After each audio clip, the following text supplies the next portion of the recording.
Triple M, it's Robbie and Carly, and we're very excited for our next guest. Now, Zach from One Republic is joining us. The band's coming to WA the 18th of February, RAC Arena.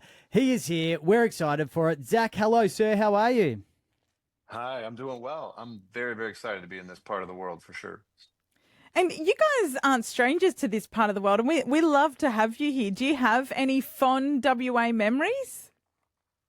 Um, uh, I do actually. Well, the first time that we ever played in your region was with Maroon 5. So for us, that's always a special memory because your first time going anywhere, doing anything is always what's like implanted in your memory.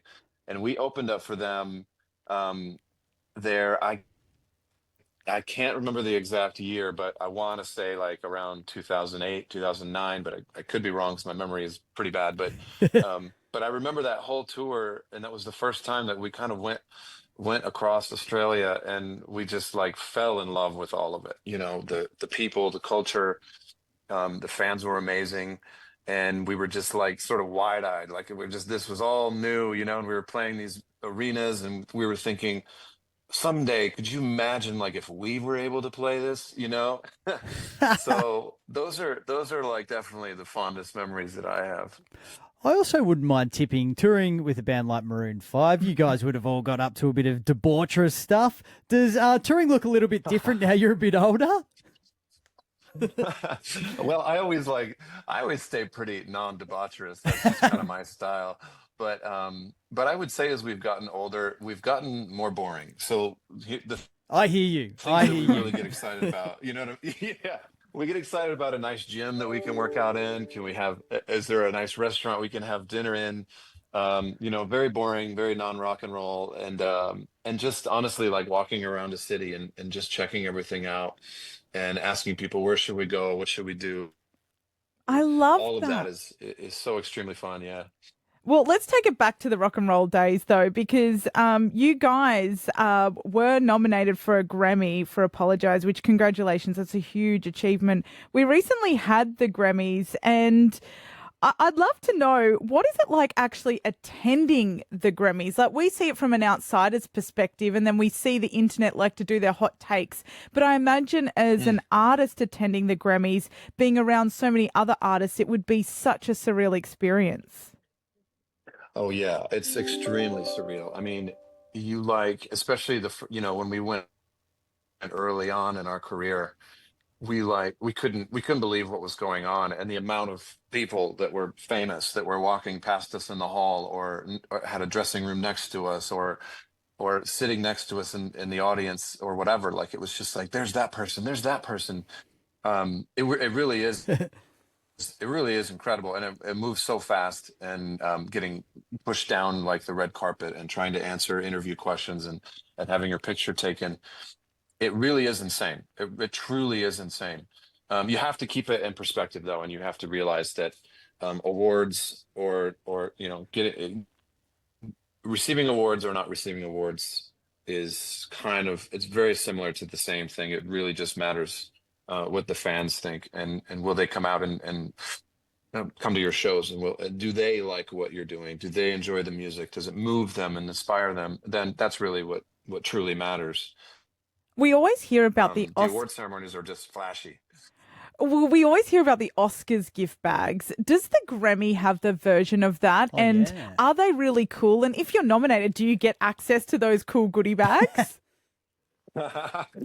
You do. They actually are pretty. Some of them are pretty amazing. We end up getting a lot of Christmas presents for our families in those Yes. yeah, in those gifting lounges. Yeah, it is pretty incredible what they're handing out for sure. Now, mate, you're coming here for the Sweet Escape tour. I've got to ask, like, after playing a lot of your songs thousands of times, I would say, do you still have favorites that you go, oh, I just can't wait to get this bit of the concert? We do actually, yeah.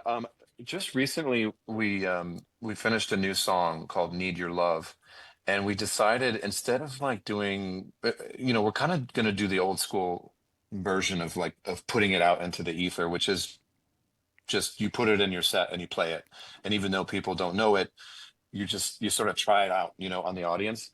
So we've been doing that since our tour in the fall in Europe, and it truly is amazing. And for me, that's like one of the parts of the show that I look forward to the most because it's new and it's fresh.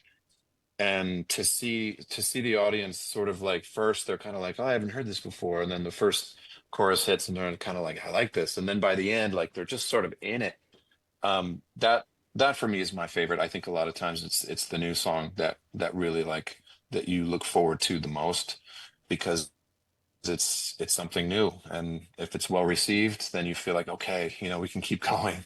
It must be cool to see that unfold as well and actually have a new favorite song for the crowd. Oh yeah, 100%. You guys are so lucky with Ryan Tedder. His songwriting abilities are amazing, which obviously we've seen you bring out the most amazing music because of that. But he's also written for so many other artists as well, some pretty big songs, like Bleeding Love is one that comes to mind. Are there any that Ryan's given to other artists where you're like, hey, what about us? We would have loved that. I would say yeah, probably, but I'm not gonna say because that's gonna cause a whole mess. You know what I mean? Yeah, there have been a couple moments where we've all kind of been like, dude, I'm not sure if you should have given that one away, but Does he run them past it you is what it is. first? For the most part, though, he's kind of like when he writes for the artist, he literally like is a chameleon and he gets in their skin and he writes a song that we would never do, but that artist would. So it's been all right, yeah. And you're a writer as well, so you've written a lot and co-written a lot of One Republic songs. Do you have any particulars of your own that you go, wow, that's probably the best I've written? Anything you're real proud of? You don't have to be humble here with us. No, we want the brags. Well, I think of If I Lose Myself, when we were putting that song together. That was a while ago, and I was trying to come up with a guitar riff, and I was messing around with my guitar sounds in my home studio, and like just going deep, just trying to find something crazy. And there was a moment where I was like, that is the most incredible thing I've ever done. You know what I mean? And then it kind of turned into a remix. And so they used that riff and kind of more like turned it into kind of a electronic sound. But I kind of always look to that moment where like for an hour, you're sifting through what you think is total rubbish. And you're like, I think I'm probably going to quit this song. And then something shows up, right? At the end, something shows up and suddenly you kind of like you have goosebumps and you're like, wait, this is it, and then you email it to everyone, and that's a good moment. That's always a good moment. Recently, we were lucky enough to have Ed Sheeran play here as well, and he actually ended up bringing out the lead singer of Wheatus, and they did Teenage Dirtbag together, which was iconic. He just happened to be at the gig. Has that happened to you guys where another artist has just happened to be at your gig? And did you freak out about it? Did you bring them on stage, or did it make you nervous? That's funny. Yeah, a few times that's happened. Every once in a while, there's a dancer called Salif. I think he's from Paris, and this has happened 3 times actually, where he's been in town and he's DM'd Ryan, and we just have him dance like during like Counting Stars or something. We're just like, dude, you come on stage and do whatever you want, and he freaking goes off, and he's so good. I mean, that's different than Teenage Dirtbag. I don't think we've had anything that iconic. I would freak out if we have something like that. But Salif is so talented that you're like, he's dancing on stage, and it's really hard to like play all the right notes and right chords because I'm like staring at what he's doing and I'm like totally forgetting the song we're playing. So you have to like stay focused when you have someone on your stage like that. That's awesome. That's so good. Well, Zach, it's been an absolute pleasure. We really appreciate you taking the time to have a chat with us today.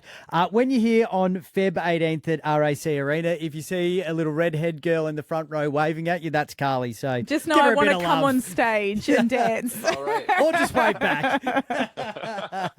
All right. Thanks, guys. We appreciate you.